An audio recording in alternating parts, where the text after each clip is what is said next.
What's up, guys? In this video, I'm joined by Bill Jakeway, who's going to share how he made over $16,000 in a single month from narrating books. Yes, he collects royalties from narrating books through Audible and Amazon ACX. It's a very interesting story. It's a little bit outside what we normally talk about on this channel, but I hope you find it as interesting as I did. Let's get into it. Hey guys, thanks for joining me today. I'm here with Bill Jakeway. He's an entrepreneur with multiple streams of income. I actually crossed paths with you talking about selling books on Amazon. And I do appreciate the Absolutely. tutorial you did for me that day. That was great. And what I'm really interested in, well, actually, hey, thanks for being here, Bill. Absolutely. Glad to be here.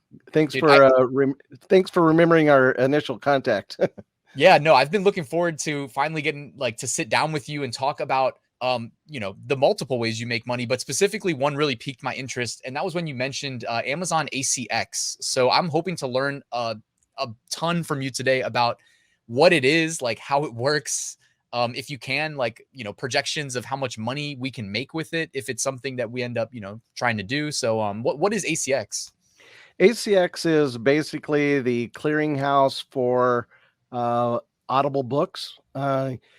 Basically authors will come in, they've written a book, they're looking for a narrator to narrate it, to make it an Audible book. They'll post their book online with a request for auditions. You'll jump in, you'll download their little script that they want you to read. Everybody reads the same script pretty much. And then they just pick you in comparison to the other narrators as to whether you're the voice that they're looking for. It can be all genres. I do mostly nonfiction, like how to invest in the stock market, those type things, how to lose weight without losing weight. Anything that comes up. My very first book was a cookbook. I'll never do another cookbook. But it allowed me to break in. Let me tell you a little bit of how I got into Audible, just because it's an interesting story. I was working with GoDaddy, the international tech company, driving 100-mile round trip every day to work across town. And there came a time when my time was, I would start at 4 o'clock in the morning. I'd leave the house at 3. And, if you've ever driven an early commute, it is like very boring because there's nobody else in the car with you, and there's really nothing on talk radio. So I would put on an Audible book and start listening. And, I just thought, okay, this is an easy way to listen to books, get some of my reading done, listen to a lot of them. And I came across one, I've worked with kids over the years, in my church, and was a kids pastor. So we've done a lot of parenting conferences, where people have asked us to teach on how to parent. And I was listening to a parenting book, and the book was amazing. It absolutely was just like, I thought, this is great information, but the narrator was the worst narrator I've ever heard. I'm like, I told my wife, I said, hey, this book would be a great one to read, but don't listen to the Audible because the guy's terrible.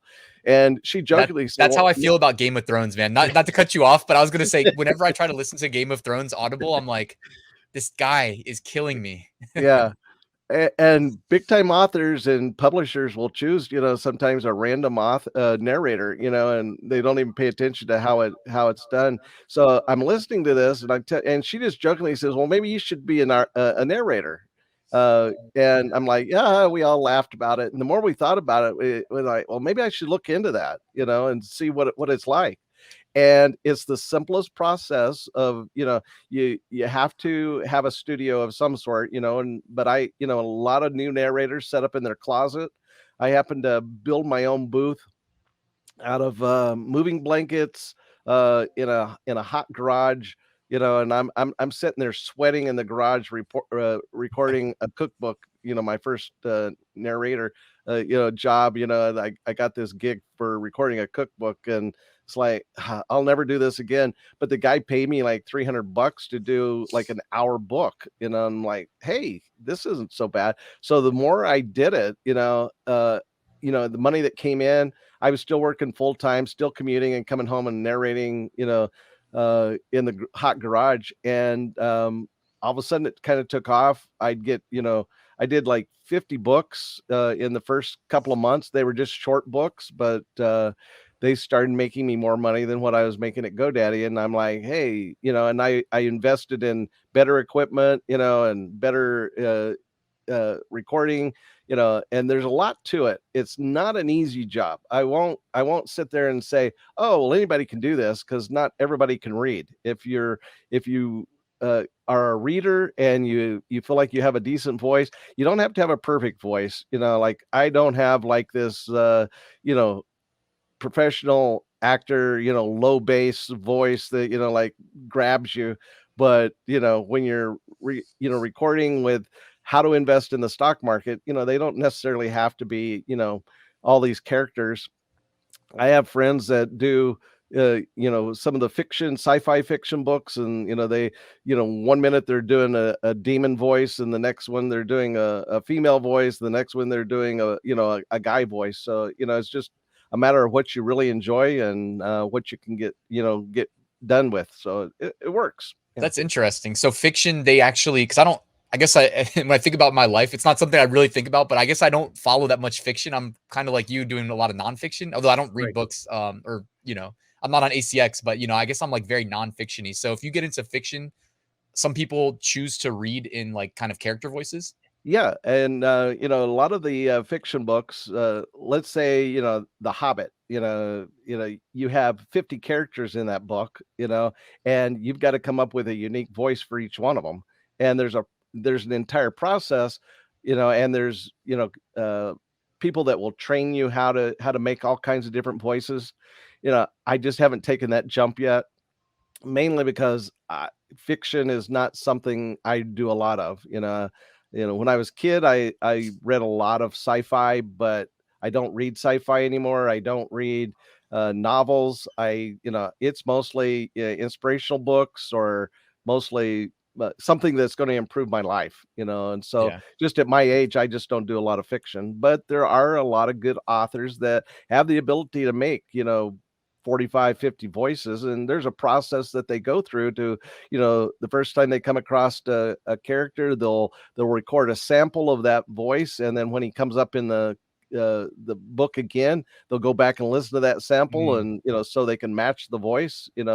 It's very intricate, and there's entire fields of people that are just the coaches. All they do is coach narrators. And if you think about it, being a narrator is an acting job. So even with how to invest in the stock market, you got to know how to read it properly. If you just, that's what turned me on to ACX, was because the narrator was horrible. It was a nonfiction, Right. Right. how to parent, but he was monotone. He, took pauses at the wrong time. And I'm thinking, I can't listen to this anymore, and that's really what got me started. If you know how to read, and you know how to, put emphasis on the right words, and put emphasis on, intonation is real key. And having a good coach that tells you, here's what would really improve your narration skills, and if you're willing to pay the price to go through those, courses on how to be a better narrator, then you can make money. There's people that make six figures doing nothing but narrating.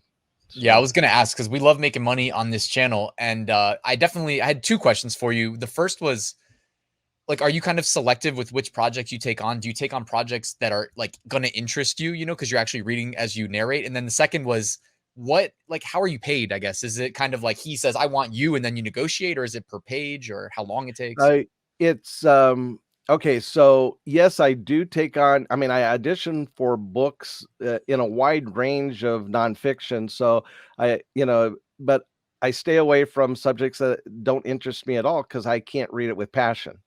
So how to create curses on your enemies, that's nothing that interests me. So I'm not going to be Or able 2 to. teaspoons salt, mix in boiling water. Yeah, exactly. That's exactly why I won't do a cookbook anymore. But I stick to mostly nonfiction. But if I came across a good fiction book that was inspirational, like with a kicker at the end that is going to like change your life, then I might look into that. But for the most part, it's things that I'm interested in They, I don't do erotica. I don't do, but there's narrators that make big money on doing those kind of books. If you enjoy a genre and there's books out there, more power to you. And if you think you can read it with passion, that's great. And that's really what is going to get you the jobs. As far as payment, there's two types of payments with the narrators. There's a flat or rate, like, $100 per hour. Uh, but you have to understand that they go by in the book world, they go by per finished hour. So about 10,000 words is an hour. So when they post the books, they'll tell you how many words are in the book. If it's a 60,000 word book, okay, that's going to run around 6 to 7 hours, and you get paid per that finished hour. So if if your rate is 125 an hour, you just figure, okay, well, I'm going to make somewhere around, $800 for that book, then that's great. Authors are looking for the cheapest rate for the best voice. But, if you've done it for a while, there's, one finished hour. When you read a book, you have to go back and reread, you have to edit it, you have to I was edit gonna the ask that. audio, so it's one finished hour generally takes you like 4 hours to get through it. Okay. Because you just can't sit down and cold read a book. You have to read the book, and then, on your own, just like sitting on your couch, and then you go into the studio and then you read it out loud. Then somebody proofs it for you. You have to pay the proofer, so, $125 would be a minimum that I would work for. But, I've worked for jobs that make me, $250 per hour, because I'll pay somebody to edit my audio. I'll pay somebody to listen to it, make sure, they'll have the script in front of them. They'll listen to me read it, and they go, oh, okay, you missed this word, this word, this word, and you have to go back and reread that paragraph or reread that sentence so the audio editor can insert it into the right place. The flat rate ones are the ones that you're going to get paid. You're not going to get through it and not get paid, and those are great. The vast majority of books on ACX are what they call revenue sharing or royalty sharing. And what it is you're dependent upon the author to market their book, go out there, and so you have to do research on the author to find out if he's ever written a book, whether it's a bestseller. If Stephen King reached out to me and said, hey, I really like your voice, I'm going to jump on that one because I'm going to, make a lot of money. But if it's some guy that has never written a book and he's just like, I wrote this memoir of my life and it's the most boring story, nobody's going to buy it, and like, okay, yeah, I'm not going to take that. Can I ask, like, is it kind of like going to Author Central, like the Author Central page on Amazon, and just looking at bestseller ranks, or more than that? That's part of it. You want to look at, like if the author, number one, if who's the publisher. If he self publishes, it's probably not going to be that great of a gig. If you go to somebody like Harper, like, okay, well, they're a reputable publisher. They're going to do a lot of marketing on a book, and you're going to get some good sales. And when that comes down to royalty sharing, when they publish the book, you get the royalties for 7 years.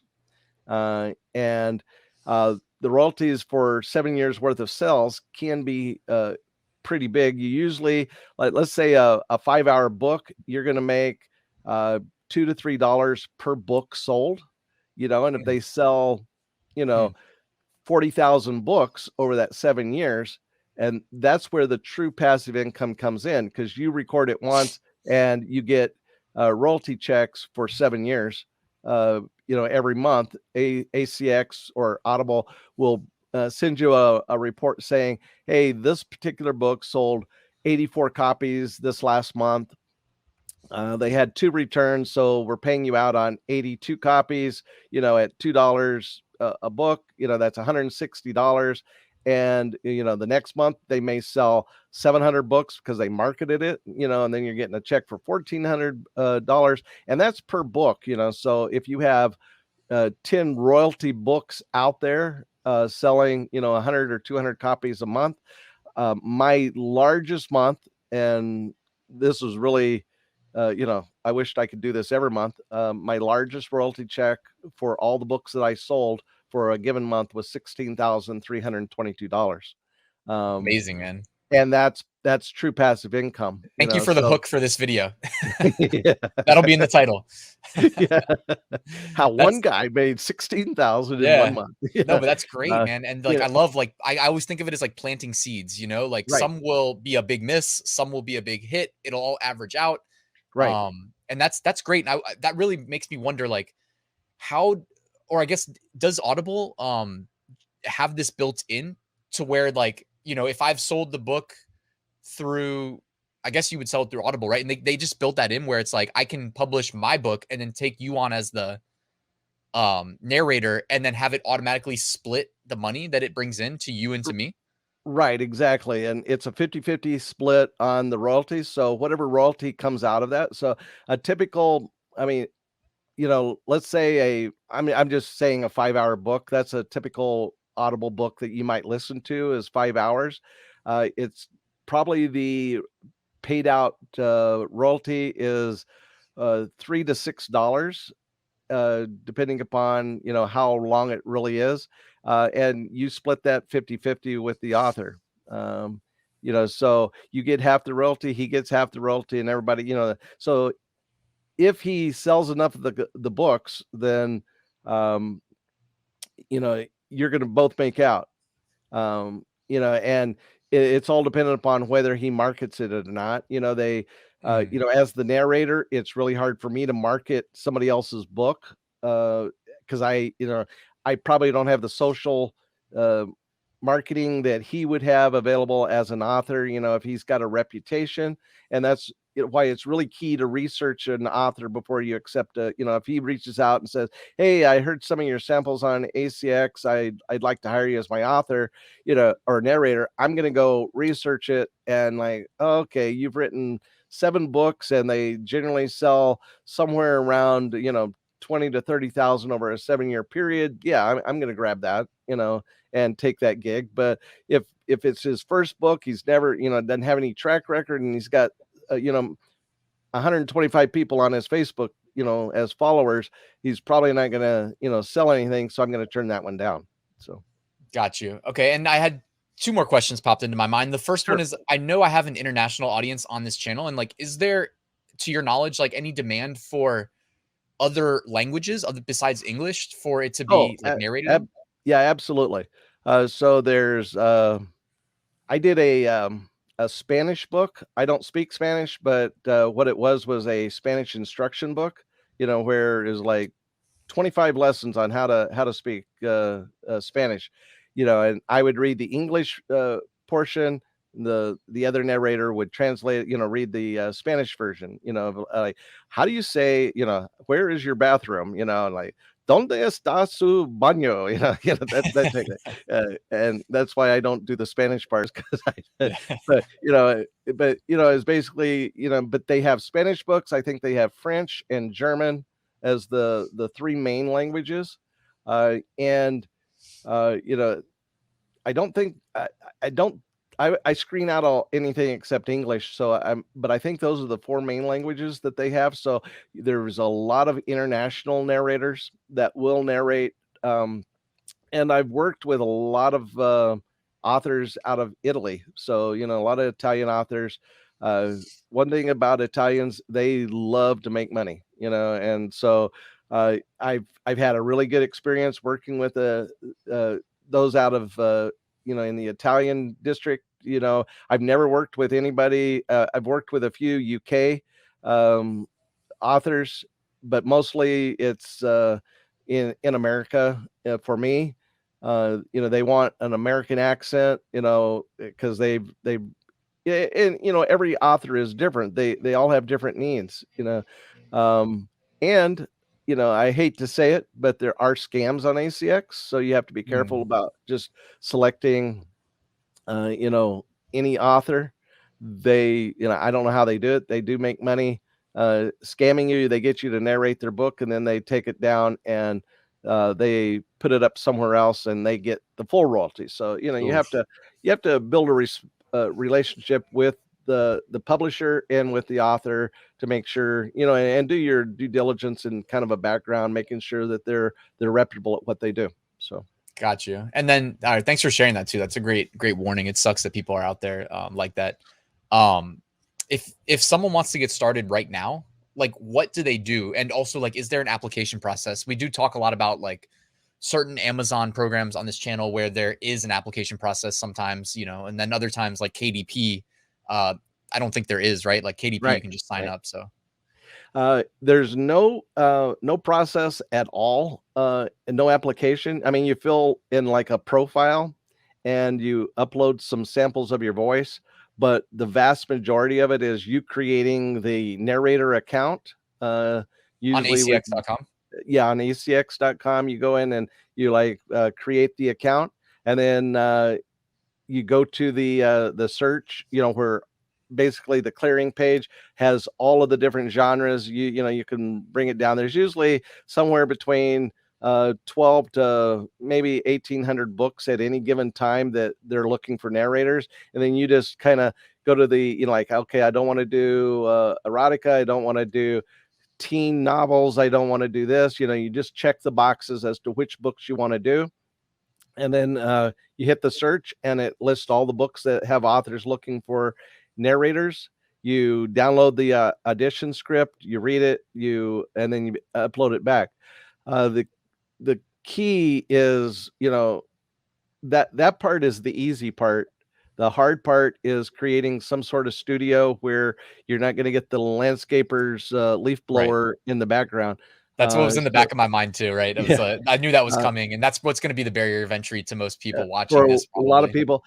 And really, like I said, I started in my garage, you know, and when, you know, I lived near an Air Force base, so when the jets would fly over, I would like, okay, Mm, I can't record, you know, they're just too loud. Or if, you know, if there's an ambulance going through the neighborhood, you know, you just can't read during those times. If there's a dog that's irritated by a neighbor, you know, that oh is going to yeah, be barking, you know, there's times you just have to quit. And truthfully, a lot of narrators will adjust their life and record, you know, late in the night, early morning when yeah, there's less, you know, less interruptions and it's a lot quieter.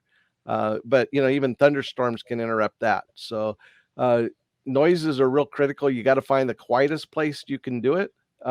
Your bedroom closet is a great place because all of the clothes hanging in your closet absorb sound. Um, I mentioned to you earlier that behind me, it looks like I have this wall of bookshelves on my wall, but it's really sound panels that absorb sound. So I get a clean sound when I record. And I've got them spread around the room. I've got sound curtains on my windows. I've got, you know, uh, and usually because air conditioners make a lot of noise, you know, when I'm recording a book, I have to turn the air conditioner off. oof, Um, uh, a lot of narrators narrate in their booth naked because it is so dang hot. Because they have to turn off any airflow, they have to turn off anything that is cooling. So, yeah, you know, but yeah, I've stripped down to, you know, my skivvies and recorded books before because it's just so hot. yeah. Obviously, I have two you know, fans on me right now, so I get it right. And to those an fans extent. would be, you know, you know, when it comes to background noise when you're recording a book, you have to have it as quiet as possible, you know, but there's easy ways to do that. There's cheap ways to do it. You know, you can buy your own recording booth for, you know, maybe a grand if that's what you want. You know, you can start with a $100 mic. The mic I have that I use right now that is my favorite is a $300 mic, and they go into the thousands. You know, some of the uh, big time narrators, they've spent, you know, a couple of grand Yeah. on a good mic. So Yeah, I was gonna say I published a page on my blog with my recording setup, and I'll link to that in the description, in case anybody wants to just check it out. What I use, I upgraded to like an electro voice microphone, in 2020. right. And it's nice for me because like the pop filter, I didn't have a good place to put the pop filter, and my P's were coming out so annoying Right, for right, right. people. So this one at least like adjusts automatically to filter that out. So it's working for me. Uh, the nice thing is the book community, they try to help each other. Uh, and there's a lot of coaches that will, like will do a Zoom call with you and tell you, here's what I'm hearing, here's what you need to do. Here's, if you read this sentence a little bit different, you can improve your quality. And you can send in like a 2-minute sample of your room noise, and they'll tell you, okay, you're getting a little bit of, echo on this side, put up a piece of foam right here in your corner. They'll work with you to quiet it all down, and Yeah. usually, they'll charge like 30 or $40 to evaluate your sound. The coaches are a little bit more expensive, but coaches love what they do. They like to coach people to become better narrators. Yeah, that's great that that's out there. It's just coaching for everything these days, right? Right, exactly. So, that was great. Great like overview for ACX. Is there anything that you want to just mention about ACX before we kind of just pivot? And I would love to, for the topic of like the YouTube video, I think ACX was great. If you want to just kind of sprinkle on top like a little bit more about your other passive income streams, because I love hearing people's stories of or just income streams in general. Like if you want to talk Yeah, about that. absolutely. ACX, like I said, you just have to be careful. You have to, and I'm sure you'll post my contact information. I'm Yeah, in the willing to answer description. anybody's questions. I'll give them a rundown of what kind of equipment would be a good starter package and how to get started, even how to, go on ACX and fill out the form and create your profile and all that good stuff. So I've got a good little information packet that I can give them, Oh, that nice. I've kind of put together for myself just so I can go back and reference every once in a while. But other sources of income, obviously, we met because I do online arbitrage with books. That's a good source of income, but it's a lot of work. It's not passive income, but it does keep you busy, does keep you hopping. And if you love books, if you're a lover of books, then you can certainly make a decent income. There's a lot of book flippers that you're basically buying books just like any other product. You're buying books at the lowest price, used books at the lowest price, reselling them at the higher price. And just like we all know what FBA is, people are, especially in America, are willing to pay more money for an FBA product because they can get it in 2 days instead of 2 weeks. So Hmm. uh, I enjoy doing the books. To the point where a company hired me to do coaching, and they also, hired me to manage their Facebook page. So I have a good stream of income working remotely with a company, handling a lot of their tech work, and so I enjoy doing that as well. I enjoy coaching people when I can.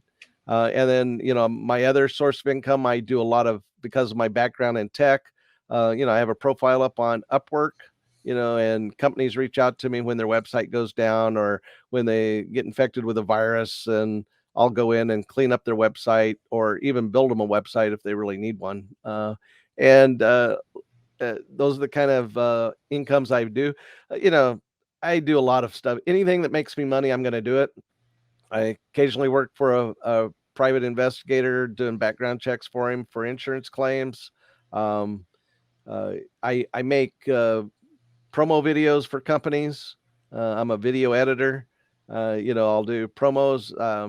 I'm in the middle of doing one for a funeral, just like a memorial video, Hmm. like a 10-minute memorial video of all of their pictures as they grew up and got married, had kids, all that good stuff.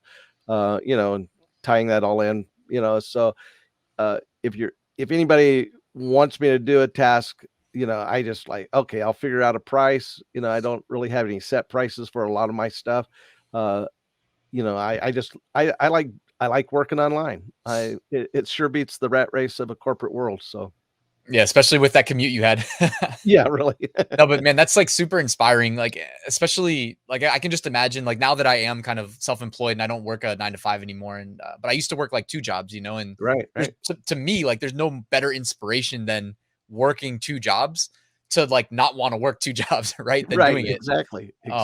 But hearing like your stories, all the ways you're making money, and just kind of, you're a man of many hats, like that wears many hats, man. You're the type of person that like, that me personally would be like, if I'm stuck at an airport and I end up sitting next to you, I'd be like, oh crap, we could kick it and talk for hours about like Yeah. funny ways to make money online. You know, that's the type of Right, thing that interests exactly. me. And I've been wanting to do my own work since I was, 7 or 8 years old, when I wanted to sell sea monkeys online.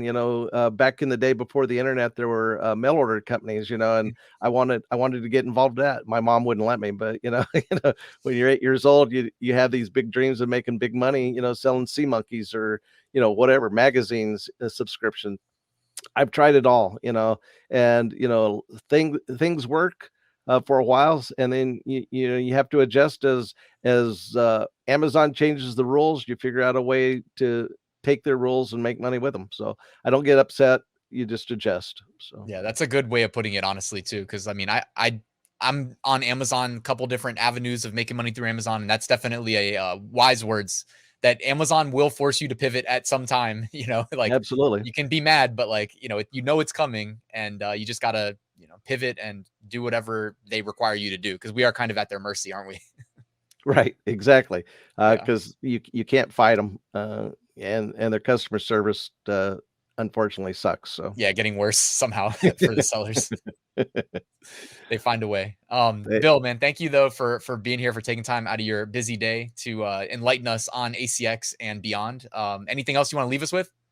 nope. If you need a narrator, reach out to me. I work cheap, so Cool. I'll cheaper put than Bill's. yeah, cheaper than some people. But yeah, put my info all on down. I don't even have a problem if you just want to chat. If somebody wants to chat with me and pick my brain. I'm good for that as well. Cool. This has been extremely helpful. Thank you again, Bill. All right, thank you.